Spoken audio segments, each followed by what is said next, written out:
नमस्कार, मैं हूं संजय शर्मा। आप देख रहे हैं 4 PM यूपी। ईडी ने जांच शुरू की है। कब सिर पे क्या छींटे योगी आदित्यनाथ तक आएंगी, क्योंकि मामला धनंजय सिंह से जुड़ा हुआ है, जो योगी आदित्यनाथ के करीबी हैं। क्या होगा देश की राजनीति में? मोदी क्या महाराष्ट्र की सरकार में कोई बड़ा खेल करना चाहते हैं? एकनाथ शिंदे के पर कतरना चाहते हैं? और बंगाल की राजनीति का मर्म क्या है? दैनिक भास्कर के राजनीतिक संपादक केपी मलिक से मैंने विस्तार से बातचीत की है। अच्छी बातचीत है। 4 PM यूपी को सब्सक्राइब करिए, ज्वाइन करिए। चलते हैं केपी मलिक के पास। 4 PM न्यूज नेटवर्क में बहुत बहुत स्वागत है केपी मलिक साहब। आपका बहुत बहुत अभिनंदन, धन्यवाद आपका कि आपने मुझे समय दिया। जी धन्यवाद संजय जी। मलिक साहब, मुझे लगता है कि एकनाथ शिंदे जी के कुछ बुरे दिन आ रहे हैं। जिस तरह के तेवर उन्होंने पिछले दिनों दिखाए और कहा कि गठबंधन धर्म का पालन करना चाहिए, तो बीजेपी उन्हें समझा रही है कि आप हैं क्या। राज ठाकरे से एक कार्यक्रम में प्रधानमंत्री जी की मुलाकात, उनके बच्चे को, उनके बेटे के बच्चे को प्रधानमंत्री जी जिस दुलार से के साथ खिला रहे हैं, और बीच में दोनों राज ठाकरे और उद्धव ठाकरे एक हुए, तो क्या फिर से भारतीय जनता पार्टी और शिवसेना के मिलने जुलने का कुछ रास्ता बनाया जा रहा है कि शिंदे को बाहर किया जाए, एक नया गठजोड़ बनाया जाए? कुछ ऐसी चर्चाएं हवा में तैरने लगी हैं। क्या इन चर्चाओं में बल है? अचानक प्रधानमंत्री का राज ठाकरे पे इतना प्यार आ जाना, कहीं तो कुछ तो है कि जिसकी पर्दादारी है, कुछ तो है जिसकी चर्चाएं हैं। क्या लगता है आपको? देखिए संजय जी, इसमें दो तीन चीजें हैं। हमें तो शक उसी दिन हो गया था जब राज ठाकरे उद्धव ठाकरे से मिलने पहुंचे और उनकी पार्टी में वापसी हुई। इतनी तलखी दोनों भाइयों में थी, इतनी आसानी से कैसे एकाएक वो हो गए। तो हमारे सूत्रों ने और हमने जो जानकारी करी उसमें पता लगा कि इसके पीछे भारतीय जनता पार्टी की रणनीति है। और भारतीय जनता पार्टी उद्धव ठाकरे को और पूरे ठाकरे परिवार को वापस उसके साथ दोस्ती करना चाहती है, क्योंकि शिंदे को साथ लेके जितना मधु चूसना था भारतीय जनता पार्टी को, वो मधु चूस चुकी है। अब शिंदे जो है वो बेकार खाली बर्तन हो गए। अब उनको फेंका जाए, जैसे दूध में से मक्खी निकाल के फेंक देते हैं। अब उनका जितना यूज होना था, वो फूके हुए कारतूस है, उनको फेंक दिया जाए। और उसी की वानगी है कि आप देखते हैं कि फडणवीस जो है लगातार उनके साथ झगड़ा मोल ले रहे हैं और दिल्ली में उनकी कोई बातचीत चल नहीं रही है। शिंदे को कोई पूछ नहीं रहा है। चर्चा तो यहाँ तक है कि शिंदे के जितने सांसद हैं लगभग सबसे बात हो चुकी है और सब वापस उद्धव ठाकरे की शिवसेना में वापस जाने को लगभग तैयार हैं। तो एक नई राजनीतिक महाराष्ट्र में शुरू हो गई है। महाराष्ट्र में चर्चा उसी दिन से चल रही है जिस दिन दिल्ली में राज ठाकरे से प्रधानमंत्री की मुलाकात हुई थी।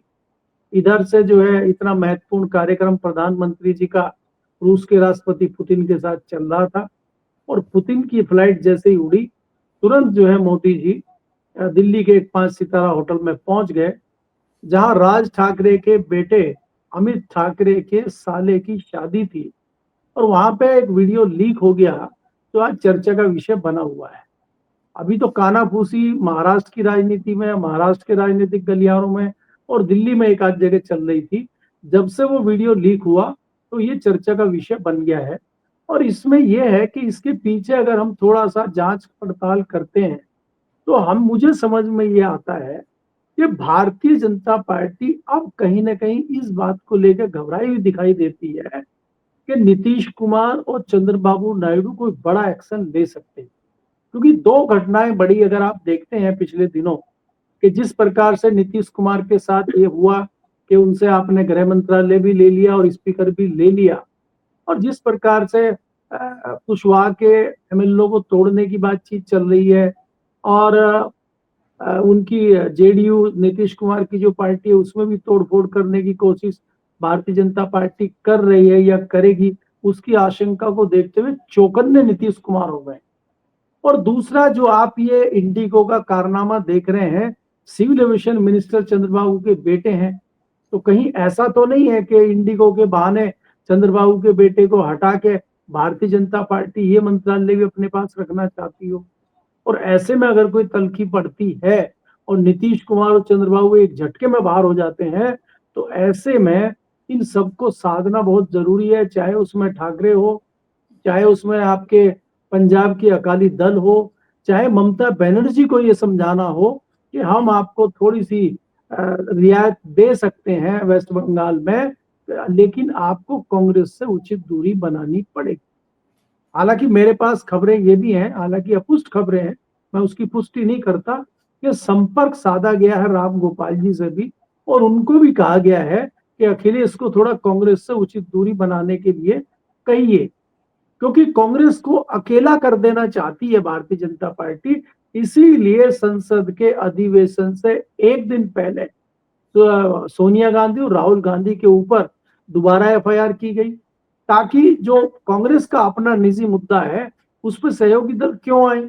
जाहिर सी बात है, अगर कोई मामला उठता है सदन में, चाहे वो सोनिया गांधी का मुद्दा हो, चाहे वो राहुल गांधी के एफआईआर का मुद्दा हो, तो इस पर ममता बनर्जी और अखिलेश उनके साथ खड़े होंगे। इस पर थोड़ा सा संशय सबको है। तो भारतीय जनता पार्टी इस तरह की कोशिश कर रही है कि हाउस में उसको कोई दिक्कत ना हो। अगर कहीं ऐसी परिस्थितियां बन जाती हैं, समर्थन वापस ये दोनों लोग ले लेते हैं, तो ऐसे में भारतीय जनता पार्टी दूसरा एक ऑप्शन तैयार रखना चाहती है, जिसके मध्यांतर अगर आप देखते हैं, ये जो शिंदे और शिवसेना वाली कहानी है, ये एकाएक शुरू हो गई है। जी देखो ठीक है ना कि ये बन सकता है, लेकिन मुझे याद आ रहा है कि भारतीय जनता पार्टी और कांग्रेस दोनों शायद चाहती हैं कि क्षेत्रीय दल प्रमुखता से आगे ना आए। और कम से कम बीजेपी ने तो खुलेआम ये ऐलान कर दिया था, आपको याद होगा जेपी नड्डा ने बिहार में एक जगह कह दिया था कि हम क्षेत्रीय दलों की कोई जरूरत ही नहीं है, ये ब्लैकमेलिंग करते हैं, राजनीति में राष्ट्रीय पार्टी होना चाहिए। क्या आपको लगता है कि क्षेत्रीय दलों के बिना कांग्रेस भी सरवाइव कर पाएगी?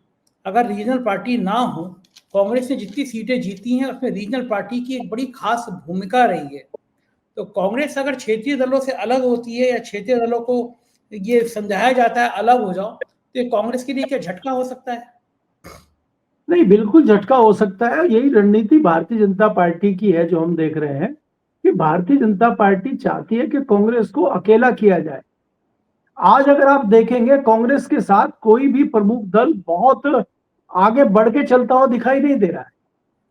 भाई, तीसरे नंबर की पार्टी है समाजवादी पार्टी। अखिलेश यादव जिस प्रकार से अग्रेसिव होके पहले कांग्रेस के साथ दिखाई देते थे, जब हमने देखा कि पिछले दिनों पार्लियामेंट में जब सब लोग बाहर धरना दे रहे थे, तो एक कोने में समाजवादी पार्टी थी, दूसरे कोने में कांग्रेस पार्टी थी। तो ये दूरी का मतलब हमें समझ में आता था कि कहीं ना कहीं चिपक के नहीं चलना चाहती। और भारतीय जनता पार्टी ने जो आरोप प्रत्यारोप, या भारतीय जनता पार्टी जिस मुद्दे पे कांग्रेस को घेरना चाहती है, उस घेराई में समाजवादी पार्टी, ममता बनर्जी और दूसरे सहयोगी दल नहीं आना चाहते। और यही भारतीय जनता पार्टी की रणनीति है। यही भारतीय जनता पार्टी ने पासा फेंका है कि इसमें वो लोग फंस जाएं। तो भारतीय जनता पार्टी इसमें कहीं ना कहीं कामयाब होती दिखाई दे रही है। दूसरी जो आपने कहा, बिल्कुल सही बात है, कि चाहे वो भारतीय जनता पार्टी हो, राष्ट्रीय पार्टी, और चाहे वो राष्ट्रीय पार्टी कांग्रेस हो, दोनों पार्टियों की ये रणनीति रही है कि क्षेत्रीय दल काबिज न हो पाए। भारतीय जनता पार्टी ने धीरे धीरे क्षेत्रीय दलों को समाप्त करने का काम किया है। कई राज्यों में इस तरह की परिस्थितियां हुई हैं। दूसरी चीज है कि इसमें पीछे कांग्रेस भी नहीं रही।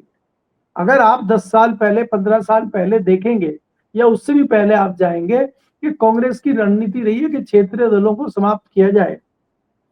क्योंकि कांग्रेस आज सबसे ज्यादा दुखी क्षेत्रीय पार्टियों से ही है, चाहे वो उत्तर प्रदेश हो, चाहे वो बिहार हो, चाहे वो उड़ीसा हो। तमाम राज्यों में भारतीय जनता पार्टी को अभी लाभ जहां जहां मिल रहा है। चाहे आप हरियाणा देखिए, वहां पे भी क्षेत्रीय दल थे, लेकिन वहां आज भारतीय जनता पार्टी है।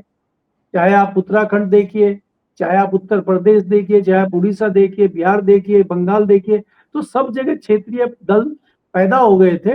वो दल समाप्त हो। कांग्रेस भी कहीं ना कहीं दिल से चाहती है कि अगर ये क्षेत्रीय दल समाप्त हो जाएंगे और हमारी लड़ाई सिर्फ भारतीय जनता पार्टी के साथ रहेगी, तो भारतीय जनता पार्टी के साथ हम निपट सकते हैं बाद में।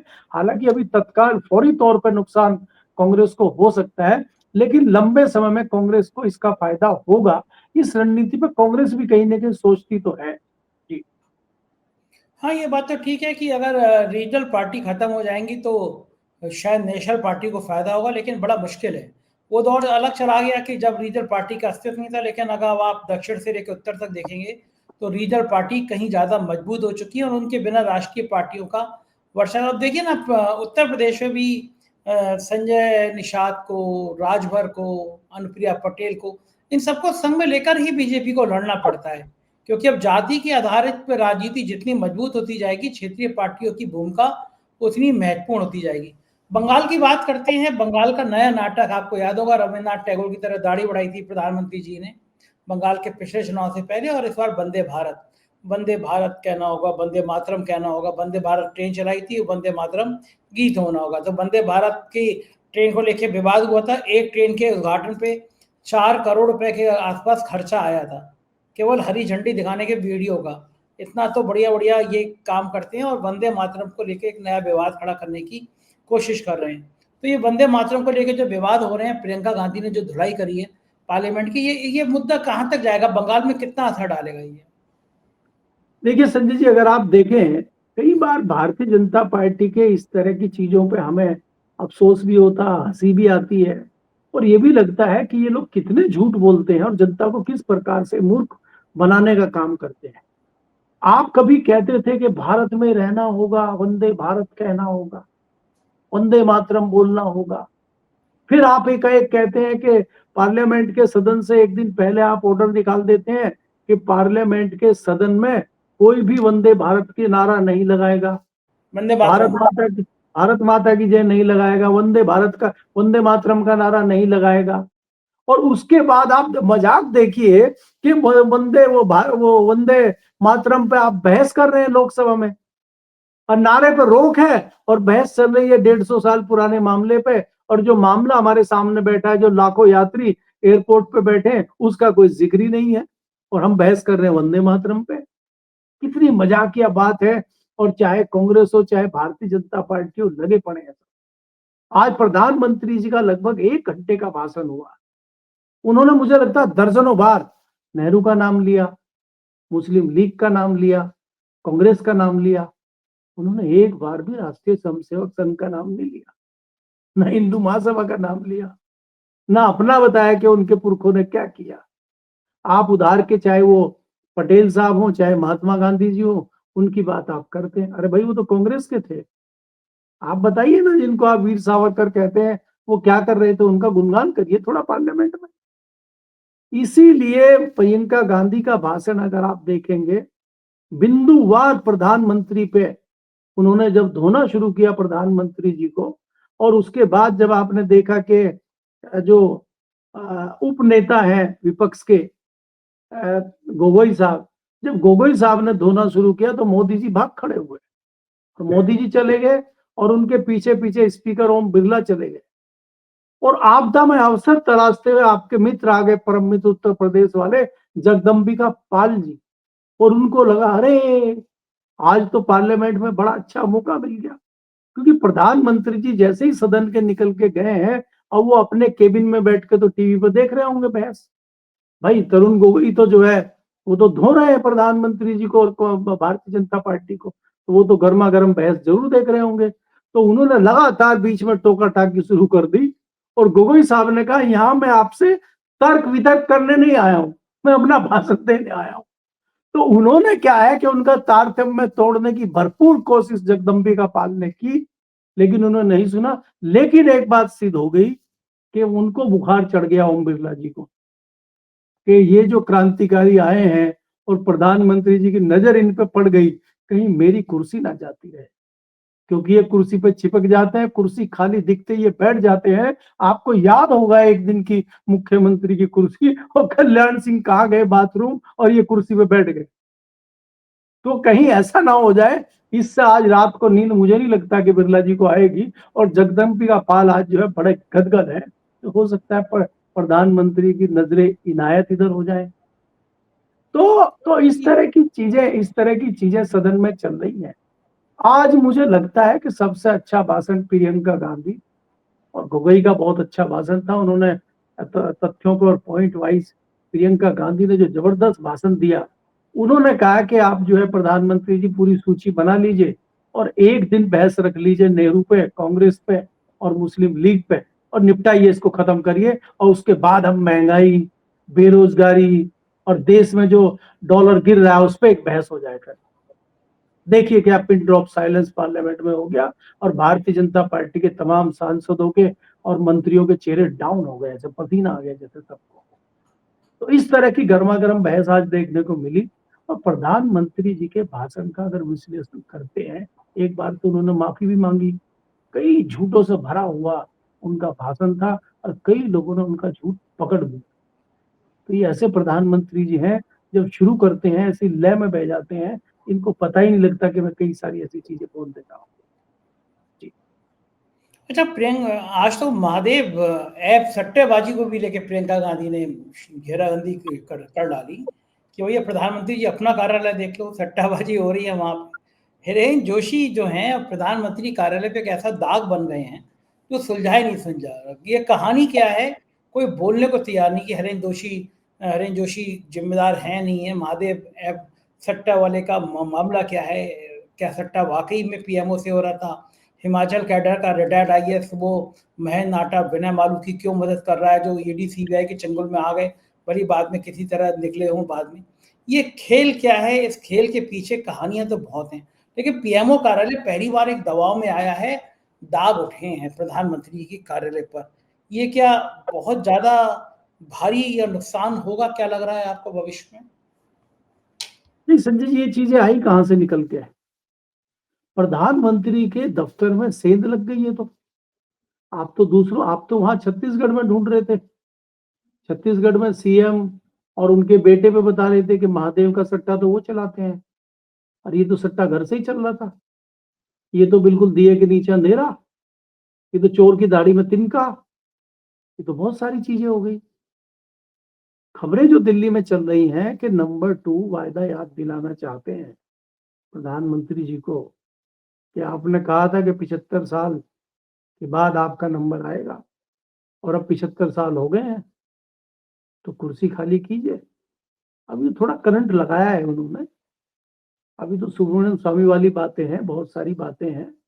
अभी तो नंबर 2 ने कहा है कि भाई साहब थोड़ा सा स्पेस बनाइए, अगर ये स्पेस नहीं बनता है तो फिर बड़ा ब्रह्मास्त्र चलेगा। शायद इसीलिए तो कहीं राज ठाकरे और बाकी लोगों को नहीं ढूंढ रहे हैं प्रधानमंत्री जी। बहुत सारी चीजें हैं संजय जी, लेकिन इसके लिए मुझे लगता है कि शुभ मुहूर्त 2026 में निकलेगा। 25 को निकलने दीजिए आप चुपचाप, 25 ऐसे निकल जाए, 26 में कुछ नया देखने को आपको मिलेगा। आपके पंडित जी भी यही कहते हैं। वो जो है रावत साहब एक पत्रकार है, उन्होंने ट्वीट किया है कि आजकल अश्विनी वैष्णव बहुत आगे चल रहा है रेस में, वो ट्रम्प का साबित हो सकते हैं। नंबर है अश्विनी वैष्णव के और प्रमोशन का, या निपटाए जाएंगे? देखिए संजय जी, एक चीज, हर चीज की एक लिमिट होती है, और जब आप लिमिट क्रॉस कर जाते हैं, जब आप बुलंदी पे पहुंच जाते हैं, तो फिर आपको वापस ही आना होता है। वापसी की बेला है। वापसी की बेला में आप कहाँ जाएंगे, क्या करेंगे, कहाँ हमारे मित्र चले गए वो आईएएस यूपी वाले, बहुत सारी चीजें हैं। अभी तो ये देखिए, नेताओं से नौकरशाह, नौकरशाह से पत्रकार, और पत्रकार के बाद कुछ ऐसे नौकरशाह भी आएंगे जिनका नाम आप ले रहे हैं। अभी गंगा में बहुत पानी बहना बाकी है, इसीलिए मैं कह रहा हूँ कि पानी को थोड़ा बहने दीजिए, ताकि 2026 आ जाए, तब आपको नई नई कहानियां पता चलेंगी। अभी इन तमाम तथ्यों के हमारे पास ऐसे कोई सबूत नहीं है कि जिस पे हम खुल के बोल सके, लेकिन चीजें हैं अंदर पक रही हैं, और बहुत जल्दी ये पिटारा खुलेगा और इसमें से बहुत सारी नई नई चीजें निकलेंगी। अगर किसी के पास सबूत होते, किसी के पास कोई बहुत मजबूत चीजें होती, तो सुब्रमण्यम स्वामी अपना ट्वीट डिलीट नहीं करते। वो भी एक कदम पीछे उन्होंने लिया है, लेकिन शगुफा तो उन्होंने छोड़ दिया है, और शगुफा छोड़ते ही विकेट भी गिरे हैं, बिजली भी चमकी है, आपको भी चीजें दिखी हैं, तो कुछ ना कुछ तो हुआ है। तो जब बड़ा बिजली कहीं गिरेगी, बड़ा विस्फोट होगा, तो वो सबको समझ में आ जाएगा। तो लेकिन वो मुझे लग रहा है कि वो नए साल में ही होगा, और वो 26 दिसंबर के बाद नए साल के आसपास ही कुछ होगा, मुझे ऐसा लग रहा है। बस आपको हिंट देती जी। अच्छा, बीच में पार्टी के अध्यक्ष कहाँ खो गए? वो पार्टी अध्यक्ष बनने थे, वो गायब हो गए बिल्कुल। जेपी देखिए नड्डा की संजय जी, क्या होता है कि कई सारी ऐसी चर्चाएं होती हैं, जैसे हम लगातार चर्चा करते थे कि भारतीय जनता, अब आप ये देखिए, सिविल एविएशन क्षेत्र में इतनी बड़ी घटनाएं हो रही हैं, किसी एक व्यक्ति ने सिविल एविएशन मिनिस्टर का इस्तीफा मांगा है? आप मुझे बताइए, आप डीजीसीए, इंडिको, अरे भैया कौन है इंडिको, कौन है डीजीसीए? सरकार चला रही है, सरकार की एक एजेंसी है डीजीसीए, तो सरकार क्यों नहीं कर रही है? मंत्री का इस्तीफा लोग क्यों नहीं मांग रहे हैं? ये ऐसे अंधभक्त हैं जो हवाई जहाज में घूम रहे हैं। यही तो थे जब वहां जा रहे थे, प्रयागराज में, इलाहाबाद जा रहे थे कुंभ में, और जो है 5,000 का टिकट 50,000 में ले रहे। अभी बिजनेस क्लास वाले हैं उनकी भी तो फ्लाइट रद्द हुई है, ऐसा थोड़ी ना हुआ कि इकोनॉमिक वालों की हुई है। तो इनको कोई फर्क नहीं पड़ता है, ये सब चुपचाप बैठे हुए हैं। तो अब उसी तरह से जो आपने सवाल पूछा अध्यक्ष का, इतनी चर्चा हो गई है, अब तो हम जैसे लोगों को लोग घेर ले रहे हैं कि आप तो कह रहे थे अगले महीने बन जाएगा, आप तो कह रहे थे बिहार के इलेक्शन से बन जाएगा, पहले आप कह रहे थे दिल्ली इलेक्शन के बाद बन जाएगा। वो तो ऐसे सोचते जैसे मुझे ही बनाना है। अरे भाई, जैसी सिचुएशन थी, जैसी सूचनाएं थी, हमने आपको दे दी। अब भारतीय जनता पार्टी ही नहीं बना रही, भारतीय जनता पार्टी में ही 75 का फॉर्मूले पे बहस शुरू हो गई, तो उसमें हम क्या कर सकते हैं? अब भारतीय जनता पार्टी को थोड़ा ही पता था कि बहस 75 पे चली जाएगी बिहार चुनाव के बाद। अब मुद्दा बदल गया है, अब उस मुद्दे में जो है अध्यक्ष का मुद्दा खो गया है। अब मुद्दा जो महत्वपूर्ण है वो राज ठाकरे का मुद्दा महत्वपूर्ण है, ना कि राष्ट्रीय अध्यक्ष का मुद्दा। तो थोड़ा दिन जो है बहस, चर्चा, राजनीति ठाकरे जी पे कीजिए, राष्ट्रीय अध्यक्ष का मुद्दा थोड़े दिन साइड पर रख दीजिए। देखो, ठीक बात कर रहे हो। आपने जगदम्बिका पाल का याद किया तो मुझे एक किस्सा याद आ गया कि लखनऊ में शहीद पथ एयरपोर्ट से जब आप निकलेंगे तो शहीद पथ के नीचे एक बाईपास बनना था। बाईपास बनते ही सामने डीपीएस स्कूल आ गया, गलत तरीके से, इलीगल से, बहुत सरकारी जमीन का बना हुआ है। पता चला कि साहब जगदम्बिका पाल साहब का है, परिवार का है। पूरा रास्ता ही मोड़ दिया गया। नेताओं का ये जलवा होता है, यहाँ बैठ के नियम कायदे की बात करते हैं, खुद सरकारी जमीनों पे कब्जा करते हैं। खैर, ये अलग विषय है। लेकिन राजनीति की जो दिशा है, योगी आदित्यनाथ क्या बैकफुट पर आए हैं। उत्तर प्रदेश में जो कफ सिरप कांड हुआ है उसमें धनंजय सिंह की, पूर्व सांसद की भूमिका बहुत स्पष्ट तौर से नजर आ रही है लोगों को। और धनंजय सिंह योगी आदित्यनाथ के बहुत करीबी हैं, एसटीएफ के अफसरों के बहुत करीबी हैं। क्या इस कफ सिरप कांड के बाद जो ईडी ने जांच शुरू की है, क्या छींटे कहीं और ऊपर तक भी जा सकती हैं? देखिए संजय जी, ये आपको समझना होगा, चाहे कप सिरप कांड हो, चाहे बाकी चीजें हो, ये तल्खी लगातार दिल्ली और लखनऊ में चल रही है। दोनों तरफ मजबूती से युद्ध चल रहा है। जिसका मौका बैठता है कोई ब्रह्मास्त्र छोड़ देता है। कई बार घायल होता है सामने वाला, कई बार नहीं होता है, उसकी बानगी आपके सामने है। चाहे आप 2024 का लोकसभा चुनाव देखिए, चाहे आप आज की डेट में चीफ सेक्रेटरी का मामला देखिए, चाहे उससे पहले आप पावर मिनिस्टर का मामला देखिए। कहीं केंद्र कई बार ऊपर आ जाता है और कई बार लखनऊ ऊपर आ जाता है। ये जो बाबा की और दिल्ली की लड़ाई चल रही है, अभी इसमें कौन जीतेगा कौन हारेगा, एक तो मुझे ये दिखाई नहीं देता है। दूसरा ये नूरा कुश्ती है, अभी इसमें कुछ नहीं होने वाला है। ये जो भी आप देखेंगे, मैं फिर आपको वहीं ले जाता हूं जहां मैंने छोड़ा था कि 2026 के पहले महीने तक इंतजार करें, इंतजार कीजिए जनवरी तक, फल मिलेगा आपको फरवरी तक। ये लाइन सही है आपकी। बहुत बहुत शुक्रिया केपी मलिक साहब, आप अच्छी सी लाइन देके विदा हो रहे हैं। बहुत बहुत धन्यवाद आपका। ये थे केपी मलिक जी। पूरी बातचीत आपने सुनी, कैसी रही बातचीत बताइएगा जरूर। शुक्रिया, थैंक यू।